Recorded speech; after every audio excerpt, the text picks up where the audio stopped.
Welcome to Relatable. My guest today is Russell St. John.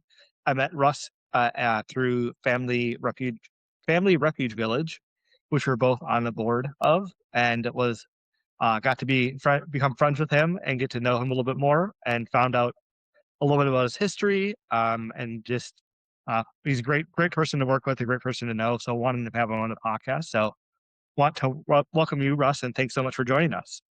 Yeah, thanks, Adam. Thanks for the compliments and thanks for jumping in the nonprofit side with me. You've done some Yeah, great work there as thank a you. marketing guru. You've Yeah, added a huge amount of value that the team needed, and I really appreciate that. thank you. Yeah, and if it's somebody else's, I think this we we'll be launching this, kind of publishing this in trying to think March or April, but we'll probably still be cold up in Minneapolis in the Minnesota region. So Russell is in Richmond, Virginia, and just 60 degrees out there. So just be jealous. But as we talked about before, when it's the summer and it's 90 degrees and 90% humidity, he won't be he'll be wishing he was here. Yeah, maybe you should spend your winters here, Adam, and I spend my summer there with you up Yes, in perfect. I like Minneapolis. that's great. That's great. Be Yeah, good. awesome. But that background is a comic because I've kind of, as you have great questions for this podcast, but I started my career in industrial businesses, transitioned to technology businesses, and then I did a big pivot to the nonprofit side. So some that you might note non-linearities in our conversation, Yeah. but that's what it's driven by. Well, and I think you also did, so you also had to pivot between that with the financial services too. Yes. So, yeah, Yes. I think people will really be interested in that too, because that's one of the things that people, I don't know if you're familiar with it at all, but it's called portfolio career or portfolio life. And it's more of, we don't follow the traditional, chain of command or kind of chain of corporate ladder. You can jump around and figure things out. And as I'm sure you're aware of, everything that you're doing is relatable to kind of the next thing you want to go after and what next thing you want to do. Yep. Yep. My career is probably a very unusual one, but it's all founded on having transferable skills. And when I Hmm. look, so how did I go from this to this to this? And the other thing, the other part of career, it was all about building skills and constantly learning and building and going to college and taking jobs that stretched me and building that base. So, when I made a big pivot from industrial to technology, it was in the payment space, the digital technology. I had no background, but I had all these skills and knowing how to do what you do, how to do Yeah. marketing, understand customer needs, and how to drive Mhm. product development to meet those needs. So that Yeah. was a transferable skill, even though the industry was completely different. Yeah. Different. Yeah. Awesome. So we'll get things started. The first question I have for you is one mistake. What is one mistake that you've made? Just one. No, exactly. That, And I know that's the list is short, Russ. yeah. I kind of got a part A, part B answer to this one. Early in my career, I was an engineer and I was in doing nerdy, great stuff, designing jet engines and just loving what I was doing. But when I look back on my career, I never developed a vision of where I wanted to go, and I consider that Yeah. it was successful. But I think I could have been more helpful to myself if I developed a vision and kind of planned on it. I was basically taking advantage of a plethora of opportunities that just kept popping up, and Yeah. jumping across what do you call the pond onto Yeah. the flowers there and all that. But I didn't really have a vision. So I'm happy with what's happened, but it would have been neat to say, this is where I want to be. This is what you plead to your customers to do. Get a vision. Yeah. How do you define success and all that? And another aspect of that is I felt a mistake. I could have done better if I didn't play it so safe early. I just head down, ground out the 20 years in aerospace, industrial, and it was great and all that. But I didn't necessarily get in over my head and stretch myself. Made nice steps in growth and all that. And then something happened. Somebody saw what I could do and asked me to join. I was at GE that time and asked me to join a new team and something I had no idea how to do. And that was where I started getting away from the playing it safe and taking bigger risks. So, but that was because someone saw a vision for me that I didn't even see for myself. Yeah. So, Do you so having that vision and not necessarily playing it safe all the time. Yeah. Do you think you were with the playing it safe? Do you think you were aware that you're playing it safe when you were playing it safe, or do you think it was just do you think it was like a conscious decision or unconscious decision you were making? It was our corporate culture, at GE, the old days, there was a level 52, and then if you did a really good job for 2 years, you get to level 53, these Yeah. incremental little steps and all that, and you get into that just trying to find jobs that are a little bit bigger where you can get a little bit more pay, and it's, I'd say the answer question that I was maybe a victim of the corporate culture, and it was a great culture. GE was a Yeah. great company. But I was playing that game. They said, "Here's the Yeah. game, how you get ahead," and I played it, and you're making one step, one step, one step, Yeah. and then, as a pivot point, someone on the outside called me and said, "Hey, we know what you can do. We want you to come and do this other job, which is not something that you've done as in a formal role before, but you got all these other skills. We think you can do it, and you're bringing these other skills that we want too." So there was a huge pivot there. Yeah. And one of the things is coaching, people say, "Well, you never leave GE. It was safe, and you did one level every 2 years, and then you retired after 40 years with a pen," and all that. But when the call came in, I left, people were pretty amazed that Russ is leaving GE. You don't do that. The advice was, "You Yeah. don't do that." Mhm. And so I did that pivot, and a good number of my friends said, "Wow, he's going for a job that's paid like twice, and he's got more responsibility. He's stretching himself." And we saw other people leave and do very well outside of that. Yeah. So that was a coaching one. It's bad advice. You just stay stay in the hole, and keep digging, and you'll do Yeah. okay. Yeah, definitely. I can see that for sure. Um, what is something that you struggle with that you think contradicts how success is defined by popular culture? Yeah, it's kind of the bright shiny star syndrome. I want to be the CEO, or I want to start my own business, Mhm. or that where you're gauging your success by comparing yourself to others. Yeah. And it's not a good thing to do because you're every individual is unique, has different needs, emotional needs, different skills, and all that. And you know, do what you love. Get a job. My advice to young people I mentor is try new things you haven't tried before. If you think, hey, this might be something I could do, try it.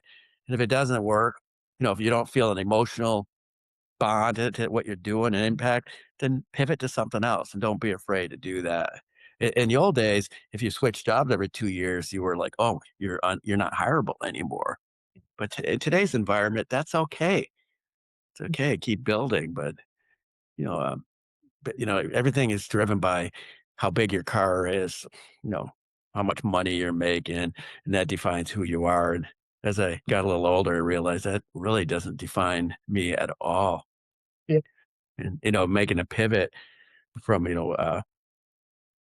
digital technology into financial planning was I was asked by someone who saw something that I really thought I could get into and love, and I made the change. It was like, holy cow, a sharp left turn here. This is not on any kind of career track plan, and it worked out really, really well. But Yeah. try new things, and success. I see especially some of my kids work in the big corporations, and they talk about people responding to email, and they measure that's a success. Like, oh, Adam, here's my answer to your question. Click send. I'm done. What a good Yeah. day. I Yeah. pushed the ball onto Adam. Now he's got to Yeah. go do it. Exactly. Yeah. So someone this weekend it says, stop making excuses. Grab the ball and get it done. And Yeah. Exactly. that's Yeah. one of my big coaching for people is when you see a problem, approach the right person. Say, you mind if I take this on and go fix it, or I go work on Yeah. this? Get permission. You don't want to step on toes, but I've found that opportunity a couple of times in my career, even at higher levels, where something was busted and the business leader didn't know what to do, and he just needed somebody to step in and say, "I got it, boss." Yeah. And Definitely. it was risky. It was risky. Yeah. You got to manage relationships and do all that, but you know, so do what makes you happy, not what drives revenue, your pocketbook or what kind of car you're gonna drive, and make you look at yourself in the mirror in the morning and say, "I've added value." I wrote at the top of some of the list you sent of questions is, "And always bring values to work. Always treat everyone well, be respectful of others." It doesn't mean you can't challenge each other, but don't talk behind each other's back, that kind of thing. Build a culture up. Don't Don't hold it back or pull it down and all that. But so you define success, Adam. Like you define it. Don't Yeah. let Yeah. MSNBC and and CNBC and Fox News define who you are. Yeah. Yeah. And I feel like it's just for me, success is doing something that makes you feel fulfilled and like, I feel like I like that this definition better than something that you're passionate about, something that you like, because, I like to watch TV and I like to go out and go out to dinner, like to go out to like travel a lot, but I guess traveling and so I'd say my passions that I have are not always, um something I can make money from, but also going back to your point of it's not always about money, but, you know, it's, you have to be realistic and also just some of that stuff does not make me feel fulfilled. So having that balance, I think is really important too. Of what's making you feel fulfilled and, I think you talked about before, maybe before we started recording, but like what makes you get up and be excited in the morning, want to go in the morning, and if you're not doing that, what the hell are you doing? Yep. It's not a thing that you need to do. Yep. And if you're not learning every day, you're really not doing yourself any service. Yeah, for And sure. I've asked this week to join a nonprofit here in the Richmond area. They say we've seen not as an employee but as a committee member to build it out. And they say we've seen what you've done in the past, and we need those skill sets. And I'm like, okay, so and it's in the area of addiction and substance abuse, and Yeah. it's faith based, and all that. It's like wow, what do I know about this? But I've got a toolbox that they value, and I'm going to learn. And I'm passionate about the topic for personal reasons Yeah. and all that, but it gets me fired up and rocking and rolling. And it's, you know, Yeah. but try new things and don't compare yourself to others is kind of my summary on this one, Adam. It's Yeah. no, No, that's great. That's great. Well, I'm sure the next question looking at this is, were there any pivot points in your life that made you change how you define success? If so, what stands out to you? yeah, that's a good question. One of the learnings along that in terms of how you define success, I learned that you can lead even when you're not empowered to lead.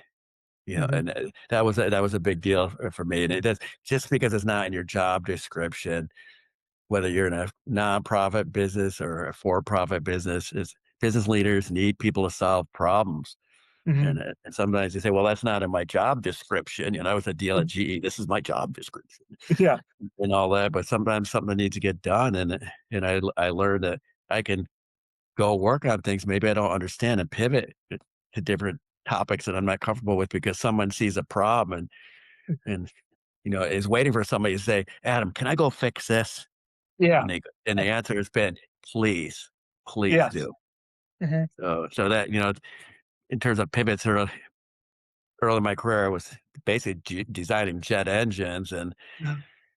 as I developed my technical ability, different degrees and all that, someone came to me and asked me to do a pivot. They said, "We like what you can do." Our corporation was going through a major layoff, and they said, "We're going to bring you in a commercial space because we want people with technical backgrounds out with our customers." And basically, they offered me the job, and then they started laying off people, and it scared the heck out of me. And they said, "No, we're giving you a chance for this pivot because you've got the skill set we want to build around. So ignore Yeah. layoffs. That's not going to affect you." But it got back to that. I had skills that someone recognizes that they could use to drive their business, and they were willing to take that risk. And that drove multiple pivots Yeah. in my career. But it wasn't in a battle plan in terms of, hey, first 5 years I'm going to do this and I'm going to go do that. Uh, I didn't do any big analysis on it. I was fortunate that the yeah. opportunities were there. And then, a pivot point that made a big change for me is I was working in private equity in the Bloomington, Minnesota area. And I got a call from a tech company just down the road from where I worked. And they said same thing. You know nothing about this, but you learned through your experience at G how to bring products to market, understand the customer needs, do all that. So we're asking you to do a pivot. And they gave me a very large job with a very large team, bigger than I ever had before, and put the trust in me with a huge, huge pivot. And I had to kind of redefine things. And now I was responsible for setting goals for hundreds of people. and delivering the corporate metrics. So I had to change, how do I define success? Linking what my team does and learning how to drive and grow the team that worked for the company to meet the corporate goals. I spent a lot more time in that pivot trying to develop my employees, make sure we have the right people in the right job, and they've got a lot of room to operate.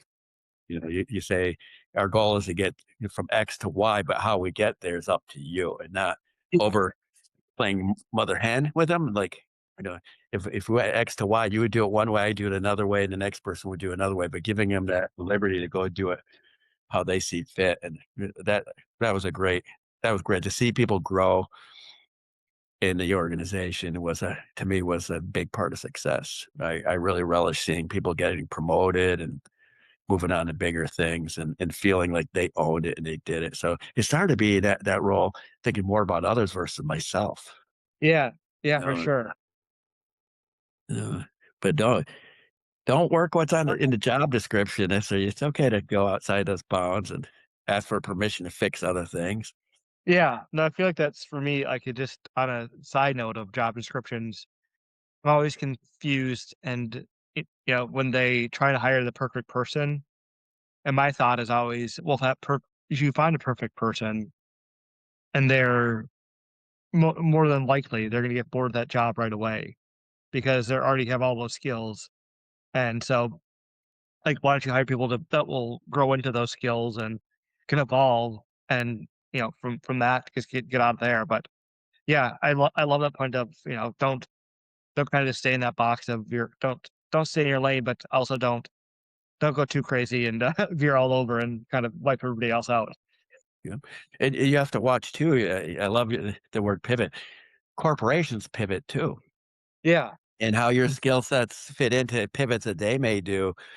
Best job I ever had working in Minnesota for the last job before I jumped into financial stuff was great. I worked for a very strong leader, gave me a mm, lot of leeway to do my job. We have a lot of resources, a lot of responsibilities. But as we grew as a company, we started pivoting more into digital space, and it eventually cost me my job because I was, yeah, the skill sets that were needed to where we're going were not matching with the skill sets I had, yeah, and that's when I left the company at that point. It wasn't mm, it wasn't too emotional. I was there 8 years and delivered a ton of value, but they pivoted, and I guess I didn't develop my skills to go with the pivot, right? yeah, And it wow. was okay, and I was Mhm, quite okay with it. I actually agreed with the decision. mhm, So you gotta watch how you're pivoting and how corporations are pivoting too. Mhm. yeah, You see it a lot in the world. Yes, like, what's Tesla's business? Well, it ain't cars anymore, right? yeah, It's robots now. yeah, exactly, that's And true. if you're not moving your skill set out of automotive and preparing for that, they might not need you anymore. Yeah, that's true. That's very true, yeah.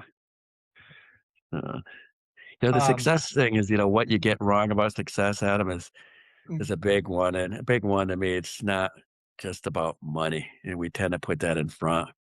mhm, As I thought about this, it's about stretching yourself. It's about growing people that work with you and helping them. It's about mentoring. It's about authenticity. That yeah, people look at you as a leader and trust mm, you, and that you say what you mean and you mean what you say. mhm, for And I've sure. valued that. There was a point in time about 10 years ago. I was in the biggest role in my life, and I ended up with a blood clot in my leg. Oh, Basically, wow. almost took my life. I Yeah, came back to work, and people were saying, "You're senior vice president," and I said, "Yeah, this is what happened." And I did told people what happened and where I was, and one of my teammates came in and said, "I'm surprised you talk about that." And I said, just you're in this position, in your organization. I'm leading this, report to that guy, all that.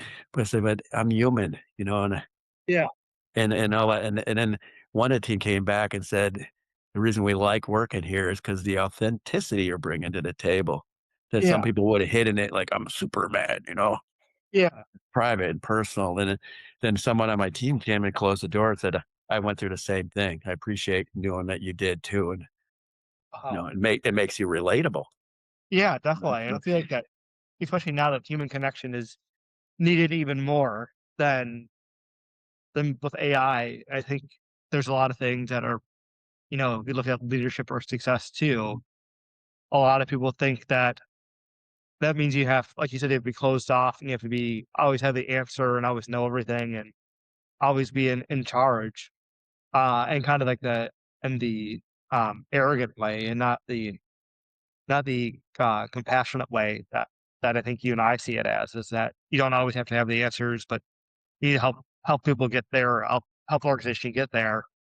Um, but yeah, I feel like there's a lot of people just want to be hands off and don't want to do that, which is not helping anybody. Yep. There's a I was talking to a young person who works for a big corporation, and they said, "I feel like people just want to answer the email. They're not actually doing anything." And Yeah, pushing the ball down the road, I think is what they said. So it's not accomplishing anything. It's not helping meet the objectives, and they feel like they did their job that day. And it's like that's yeah, so frustrating. One of the things I learned in Path to Success is worked with a lot of people and realized this is the humbling nature of life. You're not as smart as you think about of yourself. And yeah, people read you like a book, even though you may be using fancy words or saying things in a certain way. People see right through you. So yeah, be humble, be authentic, tell the truth, be strong, and all that. mhm, But keep the ego in check because world's full of really brilliant people. yeah, And instead of trying to convince them how smart you are, bring them into the fold and ask them how they might do it. Ask them for advice. And yeah, it's neat when somebody say, "Hey, Adam, did you ever think of it like this?" And you go, "That's a great idea." You go do it, and that's a compliment to them, right? That say, "Wow, yeah, Adam listened to me, took my advice, and he went and did it." And so you get that yeah. psychic value of the job too. Well, But yeah, I feel like that just even if you don't do it, I remember this quote from Herb Kelleher, who started Southwest Airlines, and like he talked about how I don't know if they still do it, but when he was helping run the company, even if every time an employee brought an idea to them, someone from the executive team would respond, even if they were going to do it, and write them like a overall explanation of why they weren't doing it, and explain why, and say we still value your opinion, your feedback, and kind of your idea, but here's why this won't work, and not in a way to point them, make them feel bad about it, but in a gratitude way to that person came to us, shared an idea, and we want to make sure that they know why we're not doing it, and make sure that they know their voice was heard, which I think is a huge thing. yep, yep. And getting things done. The best compliment I ever got in my life. My boss said, "You get stuff done." Yeah. And Uh-huh. it's so simple, and it's like, there's an issue here, nobody's doing anything, we're struggling, and you grab the ball, just go do it, and it's great, and I had a guy work for me, one of our most important product lines, and he was brilliant. He was Mhm. brilliant, and it was more like make sure he's got the money and the team to get his job done, but get out of his way. He was 10 times smarter than me. He knew his Yeah. business. He spent a lot of time with customers and their sales teams and delivered, and the sales team sold and sold and sold and played a huge role. He needed emotional support Mhm. and runway, and for me, he was getting stuff done. Just Yeah, to make sure you're there for each other, but also give him the ability to create value. And for he did, sure. and it was great. Yeah. It was great. Yeah. That's really helpful, and insightful. So, who's been a positive influence on your life? George, one of my Yeah. old bosses, George, in Yeah. Boston, Massachusetts. I was a young guy, went to work for one of the most brilliant business leaders ever worked for. We were doing business development all over the world, which is Uh-huh. basically setting up businesses and cooperating with other companies from Middle East, all over Asia, and all that. My job was to go help set up businesses around the world to support our sales process. And George was brilliant. No one ever can close deals better than George could. George, if you're out there, thank you. Love what you did. But he gave me room to succeed, and he was my first true coach as a boss. Yeah. I remember sitting on the floor in the office and working on the strategy. Okay, we're going to Singapore. How are we going to position this and all that? And he took the time, a lot of time, to help coach me and guide me, but not tell me how to do it. And he took a risk, and he got me promoted. He built my skills. We never missed a deal. Never. This Yeah. guy was brilliant, and that built my reputation To the point, even one time I was working for someone in a part of GE, and I got drafted by another part of GE because they said, "We need you working on a rather large deal in the United Arab Emirates." They said, "We need you on the team to do what you used to do, so we know you can do it," basically. So my boss was mad, and I got recruited, but it was because what George did and built these valuable skills. But it was cool to work for somebody who never lost a deal. Never, Wow, that's never. crazy. And so my job was Russ the nerd. I'd build process and go bring ideas and structure deals and bring them to me. He'd put the reality check on it, and then we'd go travel together, and he'd meet with the leaders Uh-huh. of the client side, the big bosses, and play golf with them and come back with inked deals. So I was his contractual nerd and bringing all kinds of wacky ideas to him, and it worked. It was really cool. But he gave me room and he gave me great coaching, and he me do it my way. He put the guardrails up, but Yeah. he was great. He was best leader ever. And he It got stuff Adam, and he got stuff done. yeah, yeah. Right. It's Right. We amazing were how, like, that makes a difference, is that getting stuff done, and it's just incredible.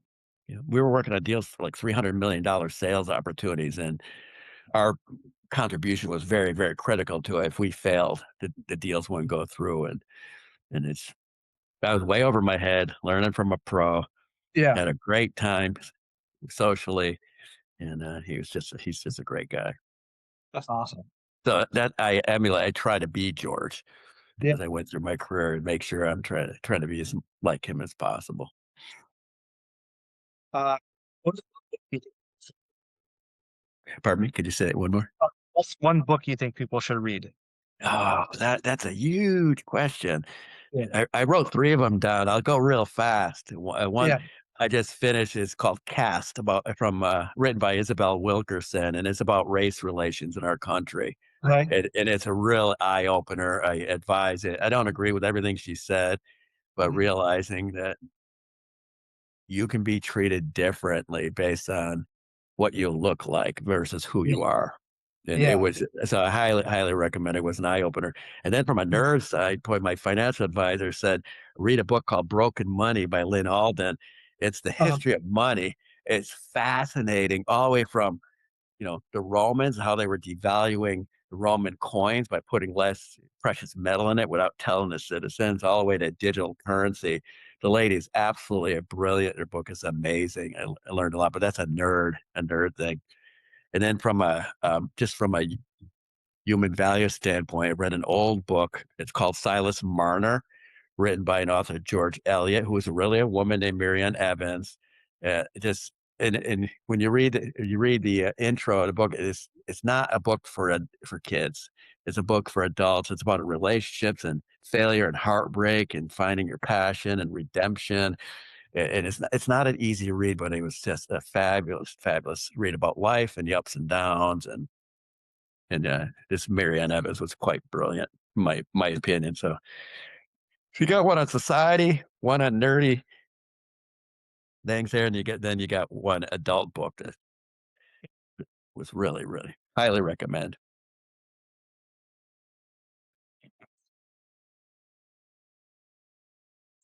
So you've been given about success.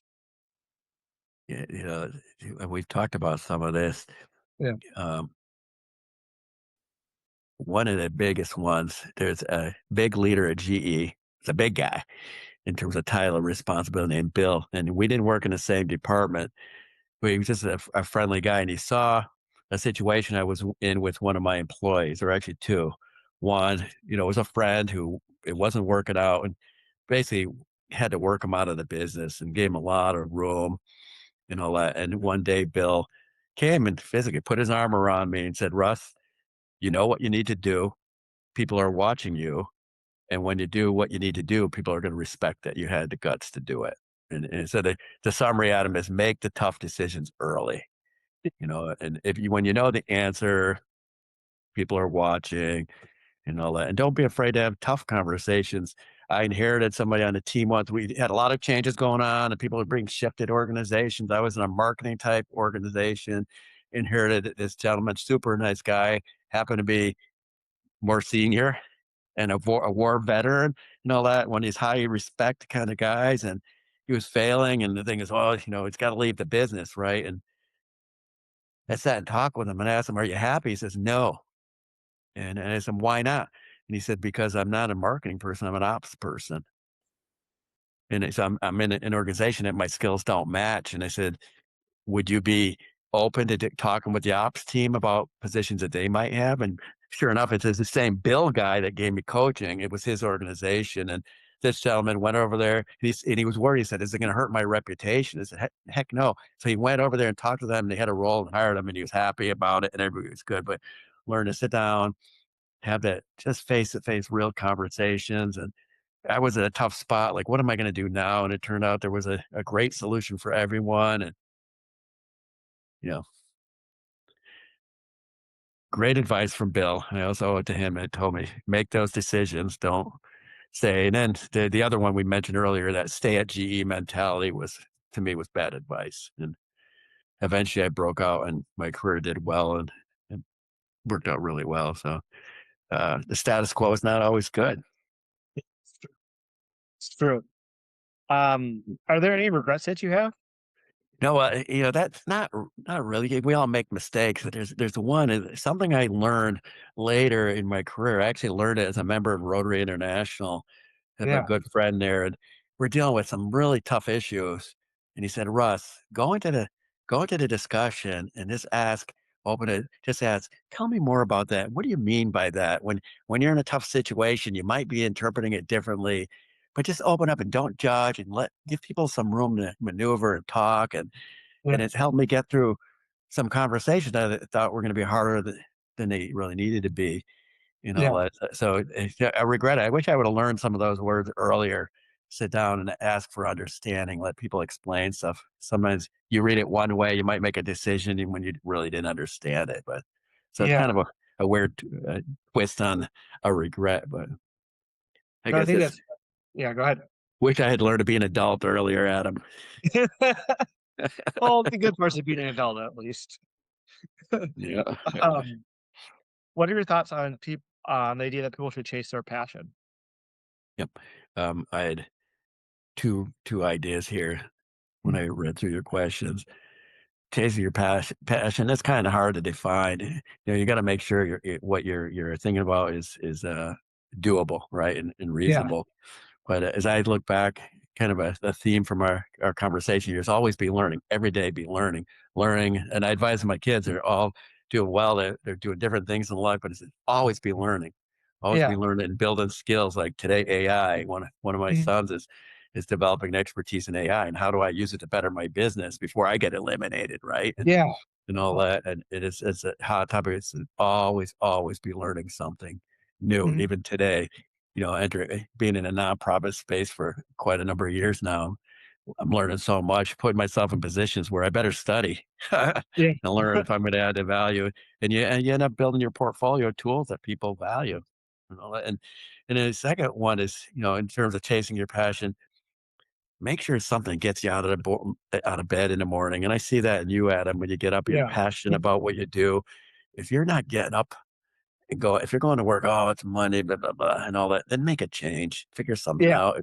Even if you have to train to get there, take some classes. But uh, I listened to that sermon this weekend. It was basically stop blaming others and take control, do something. Well, Yeah. it was a good one. But if you're not happy, I was at a furniture store this weekend. A lady was griping. She was a sweet lady, but she's Yeah. griping about the company and all this kind of Yeah. stuff. And if it was my sister, I would have said, "Cool, let's figure out what you could do next to get out of here and go do Yeah. something that gets you in." But that didn't get her out of bed in the morning, that's for sure.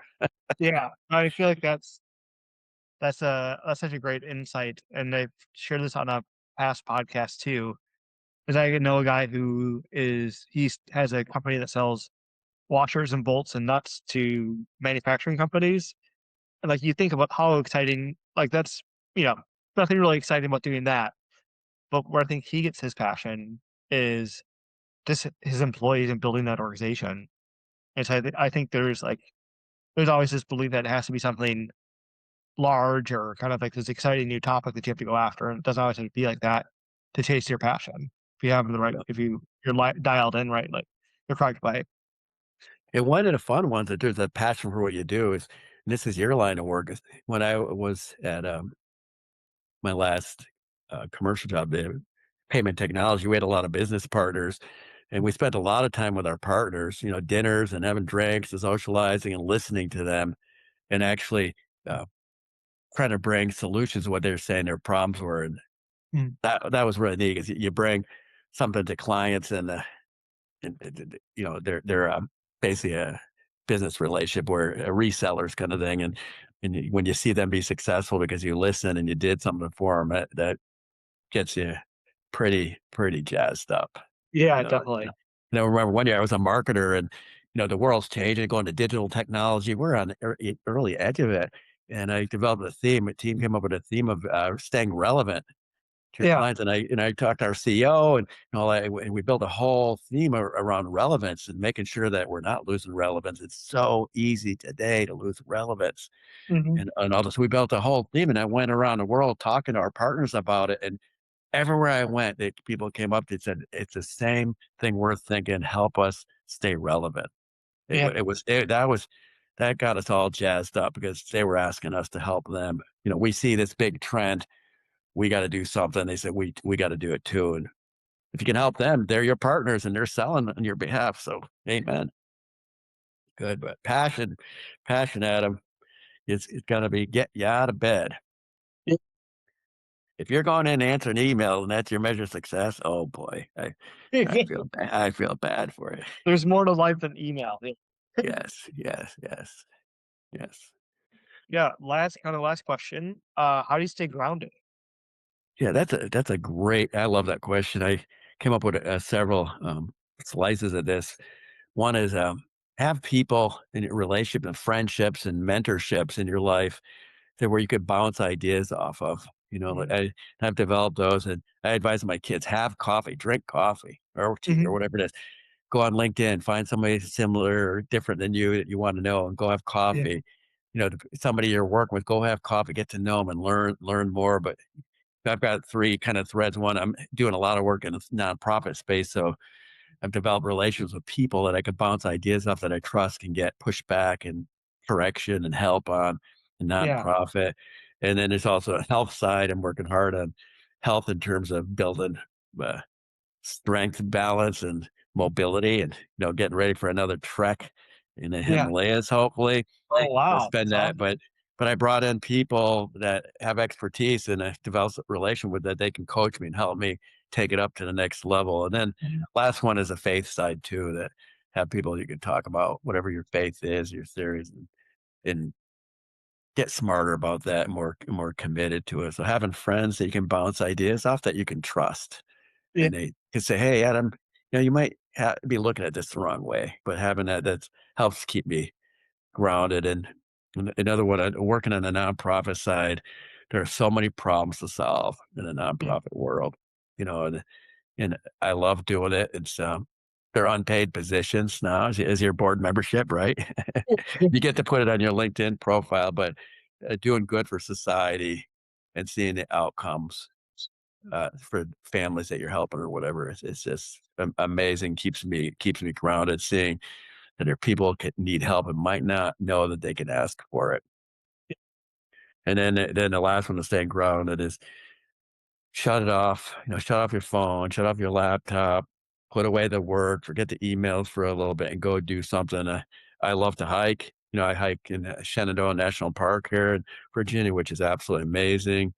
I trek, looking for my next trek in the fall. We've been to Scotland, all over the Alps and Asia and Yosemite, and it's a blast. And of course, we got grandkids and socializing, family, and all that. So there's lots. Put away the work. Put away the work and do something that you like doing. And I like to read, and I read a lot. My problem is I buy more books than I can possibly read. But So, if you're looking at problem, that's not a bad one to have. yeah, yeah, Yeah. Yeah. keep relevant. Hold on one second. Yeah. I mean, people are retired and they really don't have too much to do. Yeah, You for know, they're sure. smart, and like, there's plenty you can do. Mhm. Go chop onions in a food kitchen, there's Yeah, yeah. something to make it keep yourself relevant and vital. And, today they say loneliness can lead to mental health issues. Mhm. And it's a get out there and socialize, don't hide, Yeah. don't sit on email, don't sit on social media. This stuff, Mhm. working in Rotary or volunteering for a nonprofit or whatever, playing golf, be out there, talk to people. We're going to say that the social aspects can affect dementia. Yeah, that's crazy. I mean, I can definitely understand it though too. Like it's just isolation is a big problem for a lot of people, and It's I don't think technology helps at all or social media helps at all, which is unfortunate. 'Cause I think it could be a great tool. I think some people are using it correctly, but not as many. It's and not blaming it, but it's not used as it could be used to be a tool for good. Yep, the U.S. Surgeon General under the Biden administration published a very compelling report on loneliness. If you haven't Yeah. seen it, you can find it, Google it, or whatever. Mhm. And I read it, and it's an epidemic. Yeah. Can you believe that in this country? Yeah. All the connectivity, the best transportation, get anywhere you want to go, and people are lonely. Yeah. That's hard. So if you can affect it, even by finding one person who could use a relationship, a friend, it's huge. Yeah, definitely, for sure. Well, that's really helpful. And yeah, I think it's just a good message to land on and for that. But anything else you wanted to add before we kind of wrap up or anything No, I interesting? appreciate being able to participate. I miss you, and hopefully get back to Minneapolis and see you. And I look Yeah. forward to seeing where these podcasts go. Yeah, That awesome. I mentioned this friends here in Virginia that Uh-huh. we're doing this, and they said, "Oh, send me the link. I want to hear that." Awesome. Yeah. I'll let you know. I'm trying to like I'm thinking of be spacing them out, but might need to do them more often because it seems like it's a lot of people are interested in it and have a few more people to interview. Um, so I was just trying to, but yeah, that's great feedback to hear. Like as And you know, it's great to have an idea, but it's always great to hear from people outside of your brain that this is a good idea too, and they want to learn more yes, about it, which is yes. critical. It gets back to the you're not as smart as you think you are, right? Exactly. Yes. It's like Yeah. you listen to people speak and different news shows or whatever, and you say, "Well, I never thought of that." Yeah. You got to be open to new ideas, and that's why that first book I mentioned to you was eye opening for me, and it opens you up to, gosh, I didn't know squat. Yeah. I was so ignorant, and Yeah. erasing ignorance, Mhm. and Wow. be willing to work on stuff like you're doing Mhm. in Family Refuge Village, working on hard problems with a bunch Mhm. of passionate people that care. That's Yeah. I bet you've learned a few things over since you've I been have on the I board. have definitely learned a lot and have enjoyed it. So it's been great. I mean, just the work that they're doing and that we're doing is incredible and excited to see it continue. Good, thanks, Adam. I appreciate being able to participate with you. Yeah, for sure. Awesome. Well, thanks. That wraps up this episode, and thanks so much for listening. And let's tune in next time. All right, take care, Adam. Bye bye. Bye.